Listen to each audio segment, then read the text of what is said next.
Okay, state consumer dispute redressal commission. चलो, so now here is, अब district पढ़ लिया सारा. अब ये लोग भी थोड़ा सा बोर हो गए हैं, तो ये लोग भी छोटा छोटा करके ख़त्म करवा देंगे. स्टेट में क्या हुआ, स्टेट कमीशन है, और state commission orderly functions at the state capital, performs its functions as other places as may be, ठीक है, deem fit. Each state commission shall consist of president, composition देख लो, president and not less than 4 और not more than such member as may be prescribed. President plus 4 members max, और sorry, president plus minimum 4 maximum as may prescribed. ठीक है. उसके बाद jurisdiction, पीछे क्या था, अप टू 1 करोड़ था, यहाँ पर 1 से 10 करोड़ है. 2010 complaints where the value of goods services paid as consideration exceeds 1 crore but does not exceed 10 crore, provided that where the central government deems it necessary so to do, it may prescribe such other value as it may deem fit. Complaints against unfair contract where the value of goods or services paid as consideration does not exceed 10 crore rupees.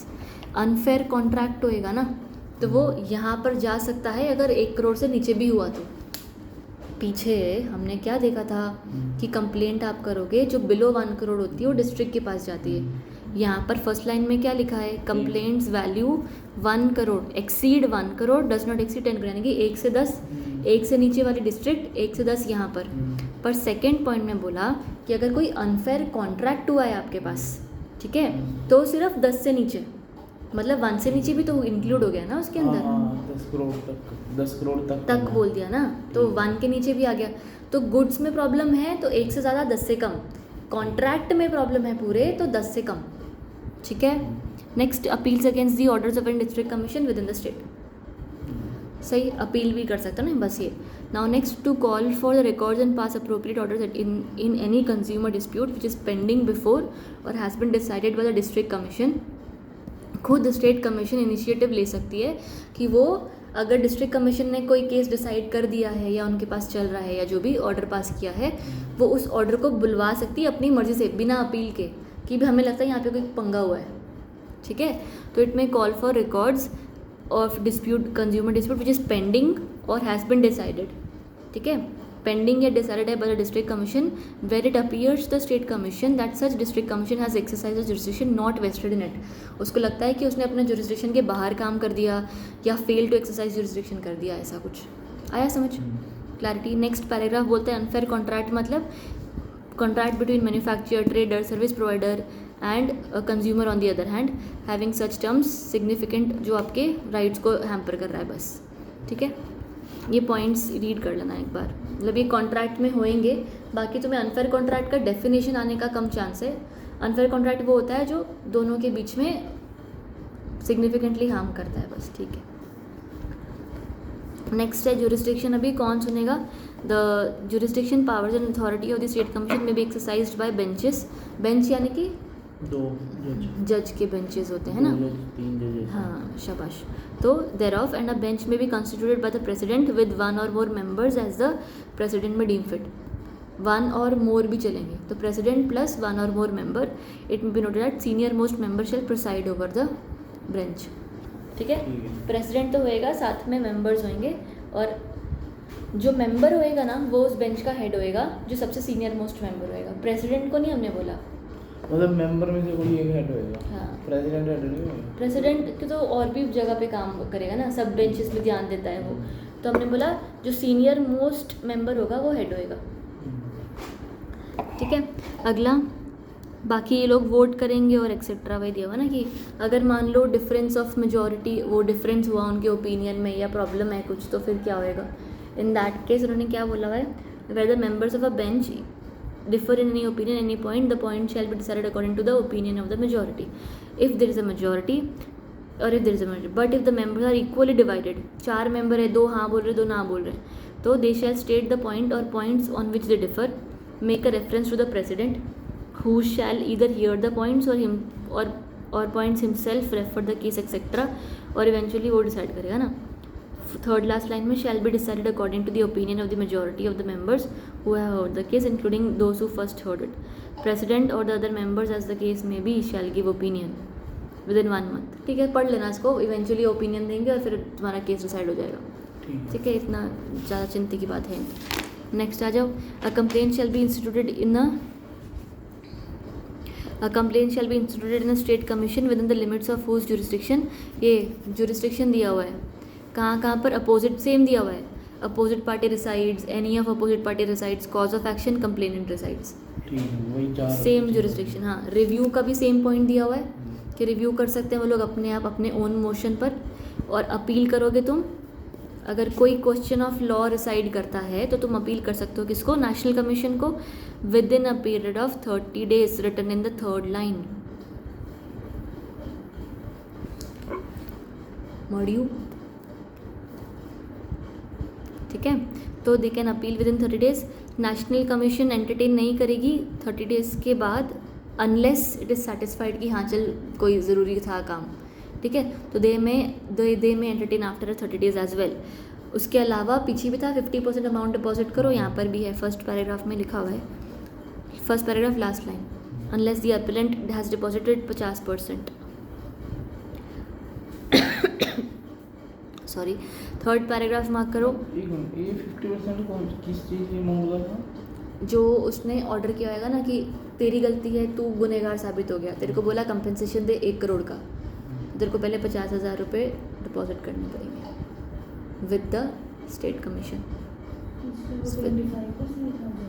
पीछे 25 था, नहीं वो 25 तो अलग था, वो तो वो था, वो आप जो एग्जांपल दे रहे थे वो था पब्लिक हो। हाँ, वो तो जब ये अच्छा याद दिलाया, जो कंज्यूमर्स आपको मिल नहीं रहे तो आपको उन्होंने एक एग्रीगेट कंपेंसेशन अवॉइड कर दिया। 50% की मान ले, डिस्ट्रिक्ट सारा ही समझ लो, डिस्ट्रिक्ट से स्टेट अगर आपको अपील करनी है तो अपील करते टाइम 50% पैसा डिपॉजिट करना पड़ेगा स्टेट के ही पास, जिसके पास अपील कर रहे हो उसके पास, ठीक है। मैंने बोला कि भाई मेरे पे 1 crore की कंपेंसेशन का ऑर्डर हुआ है, तो स्टेट बोलेगी कि अच्छा ठीक है, मैं तेरा केस अपील के लिए सुनती हूँ, पर 50% तो पहले मेरे पास डिपॉजिट कर, अगर तू गुनहगार साबित नहीं हुआ तो 50% हम वापस कर देंगे, अगर हो गया तो 50% और ले लेंगे। हाँ बस। सिमिलरली स्टेट से नेशनल के पास जाओगे तो नेशनल के पास 50% रख लेंगे, ठीक है मैम, ठीक है।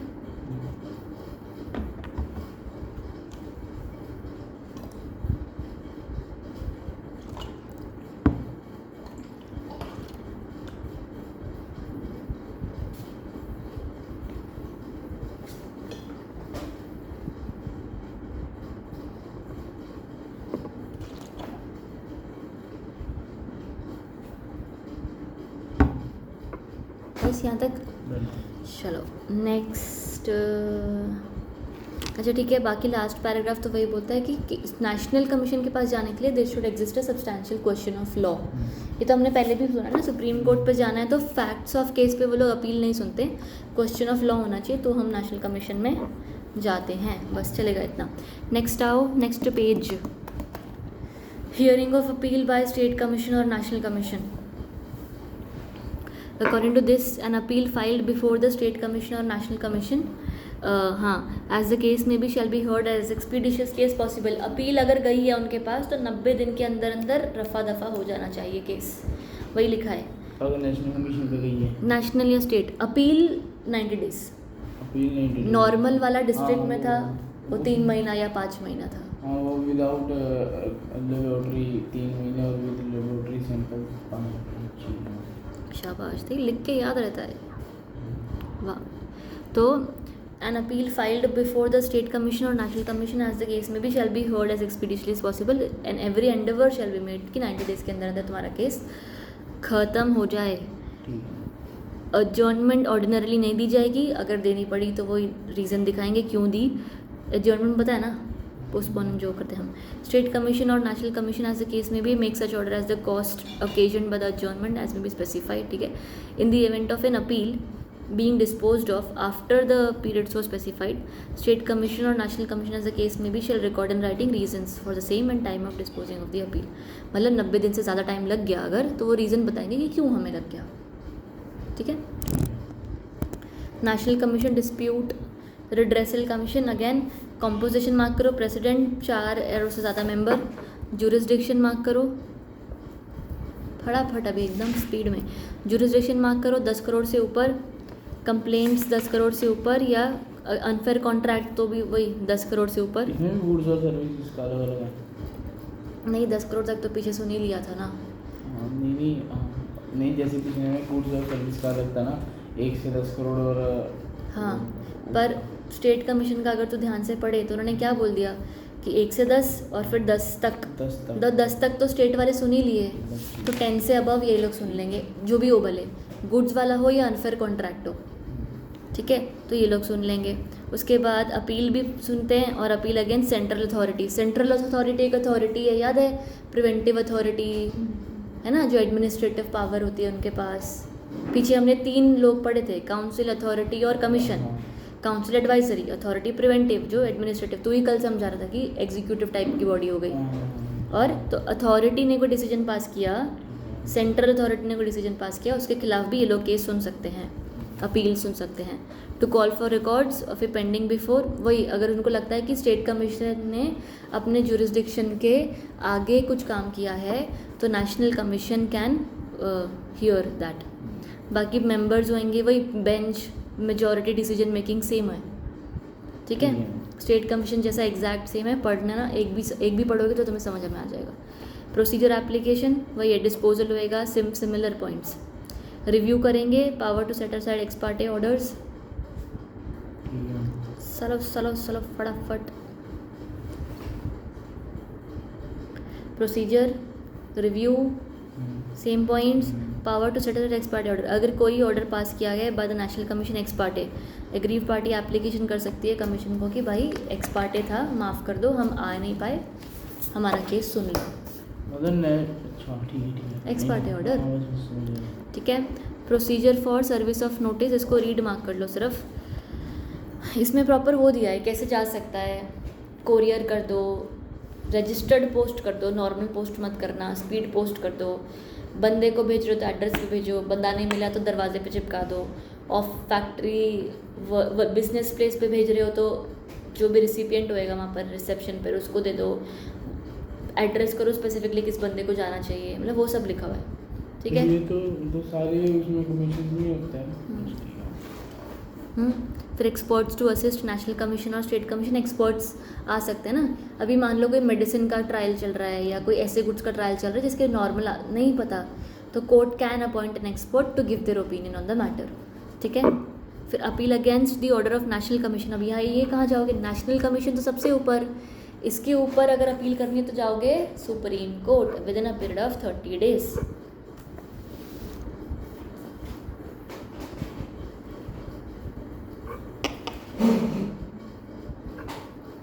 ठीक है, ठीक है, ठीक है, ठीक है, ठीक है, चलो। अगेन सुप्रीम कोर्ट भी 50% पैसा डिपॉजिट करवाएगी, लास्ट पैराग्राफ में लिखा है। 30 days के बाद भी वो सुन सकती है अगर वो चाहे तो।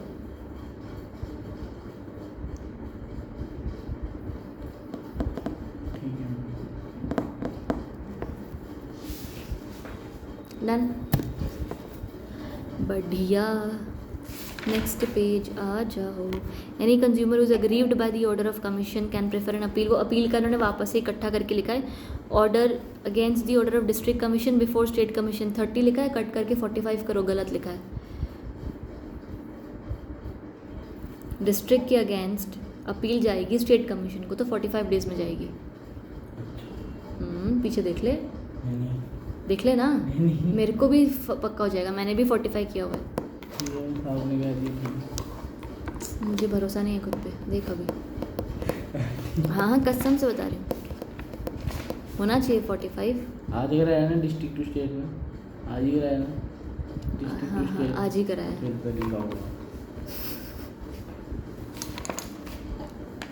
डिस्ट्रिक्ट टू स्टेट है ना, तो स्टेट में देख यार, डिस्ट्रिक्ट में भी देख सकता है। अपील में लिखा होगा, कोई हेडिंग होगी अपील वाली। 45 के बाद खत्म। अच्छा तो 5 days वाला है मिला तेरे को, मिला हुआ कुछ नहीं, ये रहा है झूठा। अरे बस आपने कह दिया, बस जो कल जाके पढ़ूंगा मिल गया, अगर पढ़ा मैं पढ़ूंगा वैसे। 45 स्टेट से नेशनल 30, नेशनल से सुप्रीम 45 लिखा है, कट करके 30 करो। वो तो अभी पढ़े पिछले पेज पे। सुप्रीम कोर्ट के पास 30 दिन में जाना है। ए सेकंड वाला ठीक है।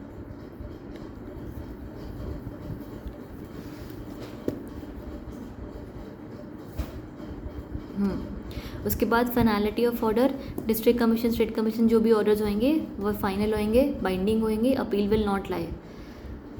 और लिमिटेशन पीरियड, लिमिटेशन क्या होता है? लिमिटेशन एक्ट, लिमिटेशन पीरियड पूरा चैप्टर पढ़ा है, क्या होता है? मतलब इस टाइम पीरियड के बाद आप भी नहीं कर सकते वो केस नहीं कर सकते, केस भी नहीं कर सकते, पहला भी नहीं कर सकते, वैसे भी नहीं कर सकते। तो अगर ये टाइम पीरियड निकल गया तो मान लिया जाएगा कि आपने फैसला मान लिया, ठीक है?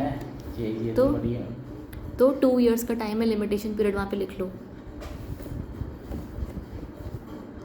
पर ऑफ कोर्स लॉ है, ये लोग क्या बोलेंगे, अगर 2 साल के बाद तुम गए और हमें लगता है कि वाजिब रीज़न है तो मान लिया जाएगा। ठीक है, सेकेंड पैराग्राफ में लिखा है may be entertained after 2 years. भारतीय थोड़ा सा लेट होता ही है ना, ठीक है। What is the time limit for filing complain? वही 2 इयर्स, ठीक है, फिर से लिखा हुआ है। पेक्यूनरी जुरिस्डिक्शन नेक्स्ट पेज पे 1 करोड़ 1 से 10 अबव 10। और ये रूल्स के हिसाब से तुम्हारा ना, अच्छा ये देखो, ये और ये दोनों डब्बे एक साथ दिए हुए हैं तुम्हारे 85 वाले पेज पे, 385 पे। ऊपर 1 करोड़ 10 करोड़ वाला दिया है, नीचे वापस देखोगे ना तो देखो 50 लाख रुपीज़ दिया है, राइट? तो एज पर द एक्ट पहला डब्बा है, एज पर द रूल्स दूसरा डब्बा है, ठीक है। तो लिखना कौन सा है? अगर तुम्हें दोनों का, अगर तुम्हें स्पेसिफिक क्वेश्चन इस पे आता है पेक्यूनरी जुरिस्डिक्शन पर, तो दोनों लिखना है। अगर तुम्हें वैसे कोई केस लॉ आता है तो तुम एज पर द एक्ट लिख लेना चलेगा, पर वो लिखना वहाँ पर as per the consumer protection act फलाना डिंगना, ठीक है, ये लिखा। तो रूल बोलता है district commission does not exceed 50, state commission में 2 करोड़ तक ही है, और नेशनल कमीशन एक्सीडिंग 2 करोड़, ठीक है। तो ये रूल्स हैं, वो एक्ट है। Pecuniary jurisdiction under consumer protection, ठीक है, ये वापस से डब्बे में भी वही लिखा है, नीचे वाले में भी। एनफोर्समेंट ऑर्डर, अच्छा ठीक है, एनफोर्समेंट का मतलब क्या हुआ कि अगर मान लो ये ऑर्डर पास किया है तो वो तुम पे लागू हो गया ना। तो अगर मान लो जैसे सिविल कोर्ट के ऑर्डर पास करती है वो भी तुम पे लागू होता है, तो जिस तरीके से सिविल कोर्ट अपना ऑर्डर तुम पर एनफोर्स कर सकती है, उसी तरीके से कमीशन भी अपना ऑर्डर तुम पर एनफोर्स कर सकती है, बस इतना लिखा है, ठीक है।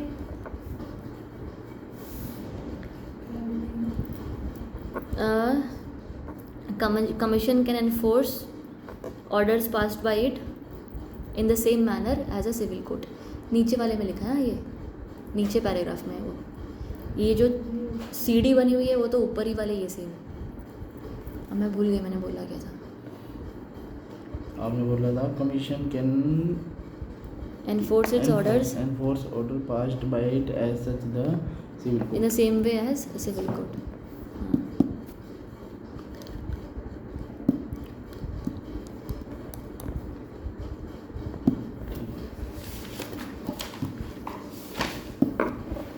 ये वाला डब्बा तुमने पढ़ लिया है, वो रिलीफ ऑर्डर क्या पास कर सकते ना, तो एक ही क्वेश्चन आएगा, ऑर्डर का भी यही आंसर, रिलीफ का भी यही आंसर, फाइंडिंग का भी यही आंसर, ठीक है। Next penalty for non compliance, penalty mark कर लेना, फर्स्ट पैराग्राफ में दी हुई है, पनिशेबल ने फलाना। Appeal against the order passed, same है यार, 30 डेज 40 डेज ये सब लिखा, सेम चीज़। अभी थोड़ा वो लोग है ना प्रोसीजर के बाद हर एक सेगमेंट ऑफ दैट पे आ गए हैं, रिपीट। नेक्स्ट आ जाओ मीडिएशन,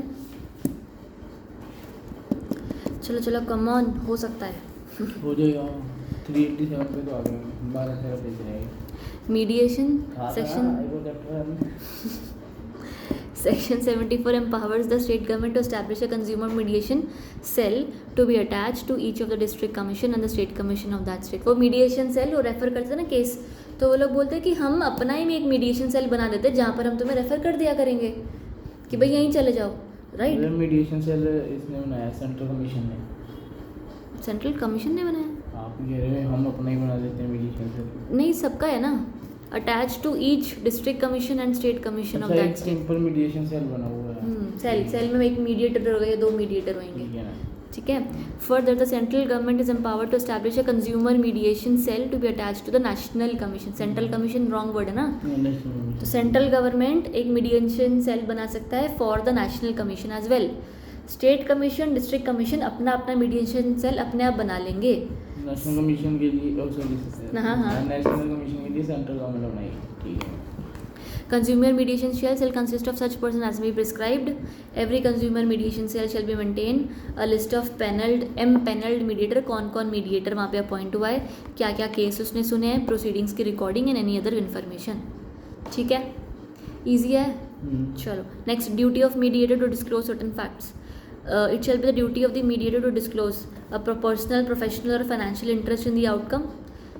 मैं तुम्हारे पास गई हूँ कि कि ये चीज़ मेरे साथ हो गई है, राइट। मान लो मीडिएटर ने भी वही गुड्स खरीदे हों, या मीडिएटर के कोई दूर का रिश्तेदार उससे जल गया हो उस गुड्स से, तो पक्का उस बंदे को मतलब अगेंस्ट केस करेगा। ये सेटलमेंट बहुत बड़ी डिसीजन नहीं ले सकता मीडिएटर। हाँ, तो उसने बोला डिस्क्लोज कर देना, पहले बोला डिस्क्लोज कर देना। अगर हमको लगता है कि वो अनबायस होकर काम कर सकता है तो ठीक है, नहीं तो हम फाइल करेंगे कि टू रिमूव द मीडिएटर।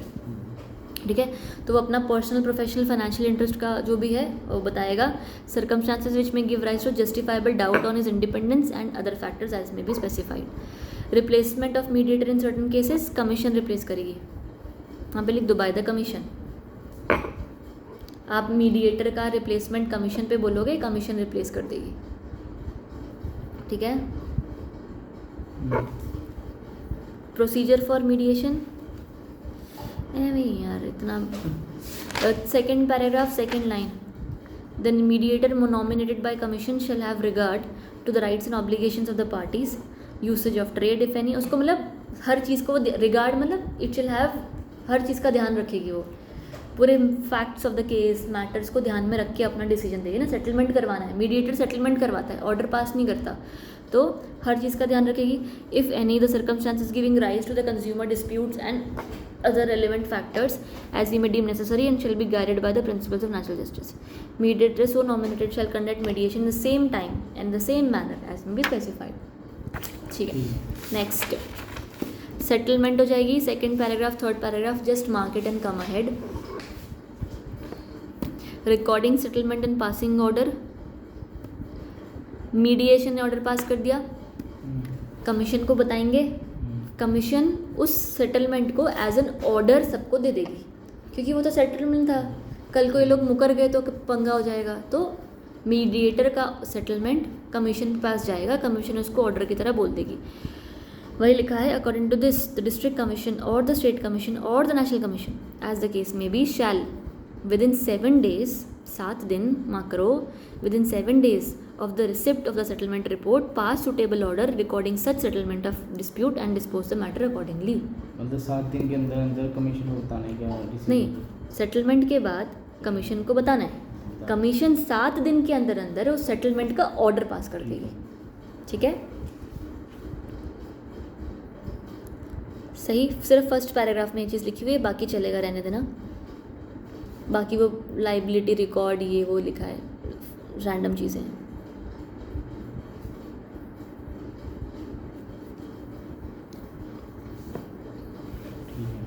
ठीक है, ये तुम्हारे कमीशन ख़त्म होते हैं, फिर हमारा प्रोडक्ट लाइबिलिटी का टॉपिक शुरू होता है अगला। ये यहाँ से थोड़ा चैप्टर थोड़ा डिफरेंट है। ठीक है, वो कमीशन मतलब शुक्र है ख़त्म हुए, ऐसा है।